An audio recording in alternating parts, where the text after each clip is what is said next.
عبداللہ بن مسعود رضی اللہ عنہ ان کا ایک واقعہ آتا ہے، نسائی کی روایت ہے، انہوں نے فرمایا، انہوں نے کہا رسول اللہ صلی اللہ علیہ وسلم کو فرماتے ہوئے سنا ہے کہ اللہ تعالیٰ چہرے کے بال اکھاڑنے والیوں پر، جسم گندانے والیوں پر، دانتوں میں جو ہے رگڑ کر جو کھلا کرنے والیوں پر، وہ رگڑ رگڑ کے کھلا کرتے تھے، رگڑ کرنے والیوں پر لعنت فرمائی ہے، کیونکہ ایسی عورتیں اللہ کی تخلیق کو بدلتی ہیں، اللہ نے جیسا پیدا کیا جس صورت اور شکل پر اس کو بدلتی، اس لیے لعنت ہے۔ واقعہ یوں ہوا، ایک بار عبداللہ ابن مسعود رضی اللہ عنہ بیان دے رہے ہیں، کہا لعنت ان عورتوں پر، قرآن کا درس دیتے تھے، جو گوندے اور گندوائے، لعنت ان عورتوں پر، جو نقلی بال لگائے، لعنت ان عورتوں پر، جو چہروں کے بال اکھاڑے۔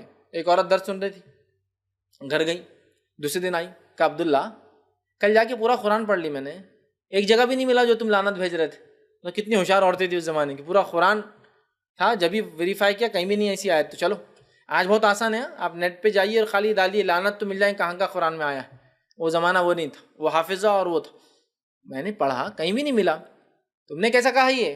تو کیا تو نے یہ نہیں پڑھی آیت وَمَا آتَاكُمُ الرَّسُولُ فَخُذُوهُ وَمَا نَهَاكُمْ عَنْهُ فَانْتَهُوا، سورہ حشر کی آیت نمبر 7 کا حصہ۔ تو کہاں یہ تو پڑھا نبی جو دے دے اس سے لے لو، اور جس سے نبی روک دے اس سے رک جاؤ۔ تو کہا سن، پھر میں نے اللہ کے رسول صلی اللہ علیہ وسلم کہتے ہوئے سنا، اور یہ حدیث روایت کی کہ اللہ تعالیٰ چہرے کے بال اکھاڑنے والیوں پر، جسم گندانے والیوں پر، دانتوں میں رگڑ کے جگہ کرنے والیوں پر لعنت فرمائی ہے، کیونکہ ایسی عورتیں اللہ کی تخلیق کو بدلتی ہیں۔ تو اس کے بعد اس عورت نے کہا لیکن میں تو تمہاری بیوی کو ایسا کرتے ہوئے پاتی ہوں۔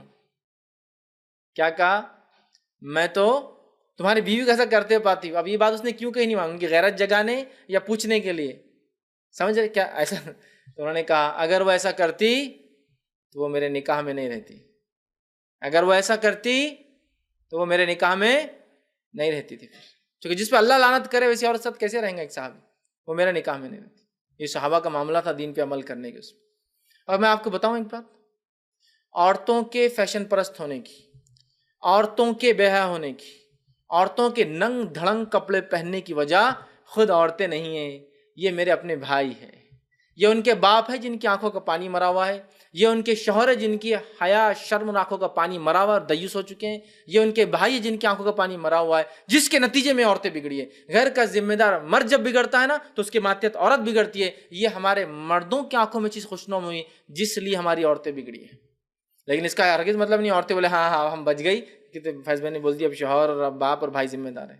آپ کی اپنی پکڑ ہے، جلیں گے تو آپ اپنا، اس کو تو صرف نہ بولنے پر سزا ملے گی، کرنے والے کا تو الگ۔